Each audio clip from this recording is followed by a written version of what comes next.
बस करो तुम लोग। बहुत हो गया। तुम लोगों ने मेरी बहू को नौकरानी समझ रखा है क्या? जिधर देखो सब लोग एक ही इंसान को आवाज दे रहे हैं। वह इस घर की नौकर नहीं, बहू है। कुछ तो शर्म करो। क्या तुम लोगों के हाथ पैर नहीं हैं जो लगातार मेरी बहू को आवाज दिए जा रहे हो? मैं कुछ बोलती नहीं, इसका मतलब यह तो नहीं कि मुझे अपनी बहू की कदर नहीं है। तभी रश्मि जी ने कहा, अरे माया, तुम्हें कब से अपनी बहू की फिक्र होने लगी? तुम कब से बहू वाली बन गई हो? तुम्हें तो अपनी बहू बिल्कुल पसंद नहीं थी। अचानक से बहू पर इतना प्यार कैसे आने लगा? व्यंग्य करते हुए माया जी की जेठानी रश्मि जी ने कहा। तो उनकी बात सुन माया जी बोली, हाँ जीजी, बात सही है कि मुझे अपनी बहू पसंद नहीं थी। शायद यही वजह है कि आप लोग उसका फायदा उठा रही हैं। मैंने अपनी बहू को जो सजा दी वह आप लोगों के लिए तो मजा बन गई है। आपको तो खुद की बहू से कोई काम नहीं होता और आप मेरी बहू के पीछे पड़ी हुई हैं। मेरी बहू मुझे पसंद नहीं, इसका मतलब यह तो नहीं कि मैं उसे नौकरानी बना दूं और नौकरानियों की तरह काम करने के लिए छोड़ दूं। क्या वह इंसान नहीं है? क्या उसका आराम करने का मन नहीं करता? आज पहली बार ऐसा हुआ था जब माया जी ने अपनी बहू सिया के लिए चिंता और प्यार जताया था। आज पहली बार उन्होंने सिया का पक्ष लेकर पूरे परिवार के सामने उसकी तरफ से बोलना शुरू किया था। जब सिया को यह बात पता चली और उसने अपनी सास के मुंह से हमदर्दी के शब्द सुने तो उसकी आंखों में आंसू आ गए और वह रोने लगी। सिया और अर्जुन की शादी को पूरे 1 साल हो गए थे। आज 1 साल बाद पहली बार माया जी ने सिया को अपनी बहू कहा था। दरअसल सिया और अर्जुन की शादी लव मैरिज हुई थी। वे अपनी तरह से अर्जुन ने माया जी को मनाने की बहुत कोशिश की, लेकिन सिया को अपनी बहू मनाने के लिए वह बिल्कुल भी तैयार नहीं थी। इसके बाद अर्जुन ने अपनी माँ के मना करने के बावजूद भी सिया से शादी करके उसे अपने घर ले आया। बस तभी से माया जी ने अपने बेटे और बहू से बात करना बंद कर दिया था। वैसे तो दिन भर अर्जुन ऑफिस में रहता, लेकिन जब भी घर आता तो वह हमेशा 1-2 घंटे बैठकर अपनी माँ को मनाने की कोशिश करता और उनका गुस्सा भी जायज था। आखिर अर्जुन उनका इकलौता बेटा था। कितने सपने देखे थे उन्होंने अपने बेटे की शादी के लिए, लेकिन अर्जुन की एक जिद की वजह से उनके सारे सपने टूट गए। लेकिन धीरे धीरे माया जी को एहसास होने लगा कि जब से उन्होंने अपने बेटे और बहू से बात करना बंद किया है, सारे घर वालों ने मिलकर सिया को नौकरानी बना दिया है। सिया के प्रति घर वालों का व्यवहार देखकर आज पहली बार माया जी ने पूरे परिवार के सामने अपनी बहू की तरफ से आवाज उठाई थी। माया जी की यह बात सुनकर आज पूरा परिवार हैरान और परेशान था कि अचानक से माया जी को अपनी बहू पर इतना प्यार क्यों आने लगा। माया जी का पूरा परिवार बहुत लंबा चौड़ा था। सब इकट्ठे मिलकर रहते थे। माया जी के पति 3 भाई थे और उनकी 2 जेठानियां थी। उनकी 2 बहुएं थी। माया जी सबसे छोटी थी, प्रिया और नेहा। लेकिन इतने बड़े परिवार में अकेले काम करने वाली सिर्फ एक सिया थी। माया जी की दोनों जेठानियों की बहुएं दिन भर अपने कमरे में बैठकर आराम फरमाती और सिया बेचारी अपनी सास का दिल जीतने के साथ साथ पूरे परिवार की सिर्फ नौकरानी बनकर रह गई थी। सारे परिवार को यही लगता कि जब माया जी ही अपनी बहू को बहू नहीं मानती तो फिर हम भला उसे क्यों अपना सकते हैं। बस वही वजह थी कि सब लोग सिया को नफरत की नजरों से देखते। इसलिए सिया सिर्फ उस घर में एक नौकर बनकर रह गई थी। अक्सर माया जी की दोनों जेठानियां अपने अपने काम के लिए सिया को बुलाती रहती। अपनी बहू को तो वह कभी किसी काम के लिए आवाज नहीं देती। हर छोटे छोटे काम के लिए उन्हें सिया याद आती। सुबह के नाश्ते से लेकर रात के खाने तक, झाड़ू पोछा बर्तन, हर काम के लिए सिर्फ सिया को ही आवाज लगाई जाती। घर का सारा काम अकेले सिया के ऊपर छोड़ दिया गया था। सिया के इस घर में आने के बाद सबको ऐसा लगता था जैसे सबको फ्री में एक नौकरानी मिल गई है। किसी को कपड़े प्रेस करवाने हो, कुछ अच्छा खाने का मन हो, चाय पीनी हो, हर चीज के लिए घर में सिर्फ एक ही नाम सुनाई देता और वह था सिया का।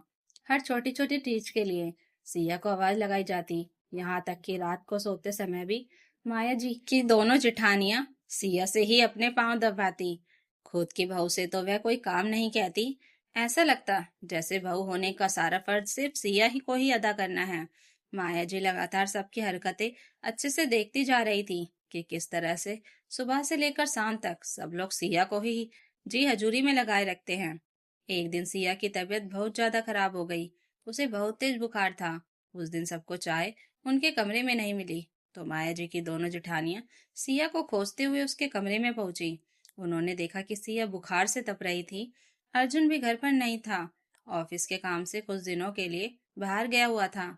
सिया बुखार से परेशान थी, लेकिन घर में किसी को खबर भी नहीं पड़ी। सिया को बुखार से तड़पता देख दोनों जेठानियां परेशान हो गईं। उन्हें परेशानी इस बात की नहीं थी कि सिया को बुखार है और वह बुखार में तड़प रही है, बल्कि परेशानी इस बात की थी कि सुबह के 7 बज चुके हैं और अभी तक किसी को एक कप चाय भी नहीं मिली थी। कुछ सोचते हुए रश्मि जी की जेठानी कविता जी ने फटाफट सिया को बुखार की दवा दी और उसके सिर पर ठंडे पानी की पट्टियां रखी और कमरे में जाकर अपनी बहू से चाय बनाने के लिए कहा। तो वह कविता जी की बहू प्रिया मुंह बनाते हुए और सिया को भुनभुनाते हुए रसोई में गई और सबके लिए चाय बनाकर पूरे परिवार को दे आई। अब जब खाना बनाने का समय हुआ तो वह दोनों अपने कमरे में जाकर बैठ गईं। कविता जी एक कप चाय लेकर सिया के कमरे में गई और बोली, सिया, यह एक कप चाय पीकर तुम भी दवा खा लो। 1 घंटे में तुम्हें आराम मिल जाएगा। सबने चाय नाश्ता कर लिया है। खाना खाने का अभी किसी को मन नहीं है। 1 घंटे में जब तुम्हें आराम मिल जाए तब आराम से उठकर खाना बनाना। ज्यादा टेंशन लेने की बात नहीं है। माया जी अपनी बहू सिया के लिए यह बात सुनकर हैरान रह गईं। सिया को इतना तेज बुखार है और यह दोनों लोग मिलकर उसे खाना बनाने के लिए कह रही हैं। 2 घंटे बाद जब सिया को थोड़ा आराम हुआ तो वह रसोई में जाकर खाना बनाने लगी। खाना बनाने के बाद पूरे परिवार को खाना खिलाया, लेकिन किसी ने एक बार भी यह नहीं पूछा कि सिया ने खाना खाया या नहीं। सब खाना खाकर अपने अपने कमरे में चले गए। माया जी को यह सब बहुत अच्छे से नजर आ रहा था, लेकिन शादी के कुछ महीनों तक जो जब सिया की ऐसी दुर्दशा होती तो माया जी को बहुत अच्छा लगता था। लेकिन कहावत है ना कि अपने तो आखिर अपने होते हैं। आखिर अपनी बहू की दुर्दशा वह कब तक देख पाती। धीरे धीरे माया जी को सिया से इस तरह घर के नौकरों की तरह काम कराना बुरा लगने लगा। अब तो धीरे धीरे माया जी सिया के खाने पीने का भी ध्यान रखने लगी। जब भी सिया खाना खाने बैठती और कोई एक आवाज देता तो वह खाना छोड़कर दौड़कर भागती। यह बात माया जी को बहुत गुस्सा दिलाती। वह अपने मन में सोचती, अरे, खाना छोड़कर भागने की क्या जरूरत है। अब माया जी की नफरत धीरे धीरे प्यार में बदलने लगी थी। देखते देखते जब यह सारी चीजें माया जी से बर्दाश्त के बाहर होने लगी तो एक दिन उन्होंने पूरे परिवार के सामने चिल्लाना शुरू कर दिया, बस करो, बहुत हो गया। तुम लोगों ने मेरी बहू को नौकरानी समझ रखा है। जिसे देखो वही छोटा या बड़ा दिन भर सिर्फ उसी को आवाज देता है। तुम लोगों को शर्म नहीं आती। तभी माया जी की जेठानी ने कहा, अरे माया, इतना क्यों गुस्सा हो रही हो। तो माया जी ने भरी नजरों से अपनी जेठानी की तरफ देखते हुए कहा, गुस्सा क्यों ना करूं जी, अपनी बहू से तो आप लोगों को कुछ भी कहने की हिम्मत नहीं होती, कोई भी काम करवाने की, और दूसरों की बहू को नौकर समझ रखा है। तभी माया जी की दूसरी जेठानी ने कहा, अरे माया, यह सिया तेरी बहू कब से बन गई। बहू कब से कहने लगी। अरे तुम्हारे ही तो चलते तो हमने भी उसे बहू कहने से इनकार कर दिया था, और आज तुम मन ही मन अपनी बहू मान बैठी हो।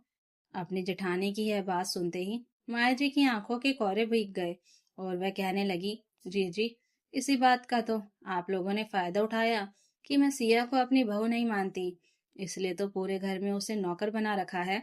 लेकिन बस जी, अब और नहीं। आज तक छोटे होने के नाते मैंने इस घर का सारा काम किया है, आप लोगों की इज्जत, सम्मान और सेवा भी की है। लेकिन मेरी बहू अब इस घर में ऐसा कुछ भी नहीं करेगी। आप लोगों ने मेरे भरोसे शुरू से ही इस घर में केवल आराम किया है, और अब आप लोग चाहती हैं कि आप लोगों की बहुएं भी इसी तरह मेरी बहुओं को नौकरानी बनाकर आराम फरमाए। लेकिन अब ऐसा कुछ भी नहीं होने दूंगी।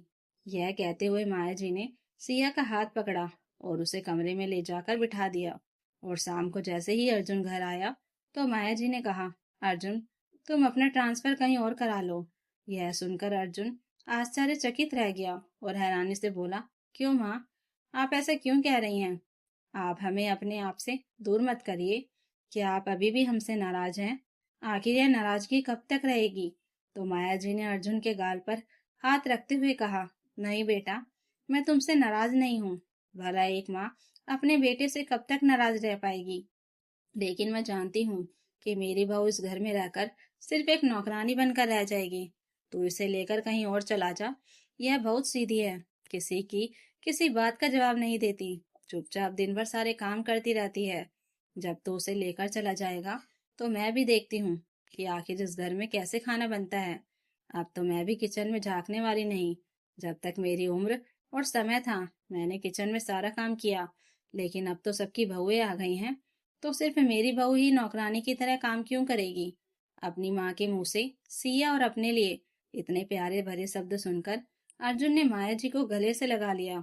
उसकी आंखों से आंसू आ गए और उसने अपने आंसू पोंछते हुए कहा, मुझे पता था आप हमसे बहुत दिनों तक नाराज नहीं रह पाएंगी। आपने सिया को अपना लिया, अब मुझे किसी बात की टेंशन नहीं। अब मैं वही करूंगा जो आप कहेंगी। आपकी किसी बात से इनकार नहीं करूंगा। मैं कल ही अपना ट्रांसफर कहीं और कराने की कोशिश करता हूँ। तो माया जी ने कहा, हाँ बेटा, अब इस घर का माहौल पहले जैसा नहीं रह गया। मैंने भी सिया के साथ बहुत बुरा बर्ताव किया, जिसका फायदा इस पूरे घर ने उठाया है। लेकिन अब मुझे लगता है कि तुम्हें सिया को यहाँ से लेकर चले जाने में ही भलाई है। कुछ दिनों में अर्जुन ने अपना ट्रांसफर दूसरे शहर में करा लिया और वह सिया को लेकर वहां से चला गया। लेकिन जाते जाते सिया ने अपनी सास का दिल जीत लिया था। दूसरे शहर जाकर सिया ने अपनी जिंदगी खुलकर जी रही थी। नहीं तो ससुराल में रहकर तो वह सिर्फ जी हजूरी ही करती रह गई थी। लेकिन पूरे परिवार ने माया जी की नफरत की वजह से सिर्फ और सिर्फ सिया का फायदा उठाया। उसे घर का नौकर समझकर नौकरानी की तरह काम कराते रहे। लेकिन अर्जुन और सिया को केवल माया जी से ही मतलब था। उन्होंने सिया को अपना लिया। यही उन दोनों के लिए सबसे बड़ी खुशी थी। बाकी परिवार वाले ना ही कोई मतलब रखें तो अर्जुन और सिया को कोई फर्क नहीं पड़ता। अब तो कुछ दिनों के लिए माया जी भी अपनी बहू और बेटे के साथ जाकर रहती। कुछ दिनों बाद सिया ने बहुत ही प्यारे से बेटे को जन्म दिया। अब तो माया जी दादी बन गई थी और उन्होंने तहे दिल से सिया को अपनी बहू स्वीकार कर लिया था। तो दोस्तों, अगर आपको यह कहानी अच्छी लगी हो तो कमेंट करके जरूर बताइएगा और नई कहानियों के लिए चैनल को सब्सक्राइब जरूर कर लीजिएगा। Thank you for watching.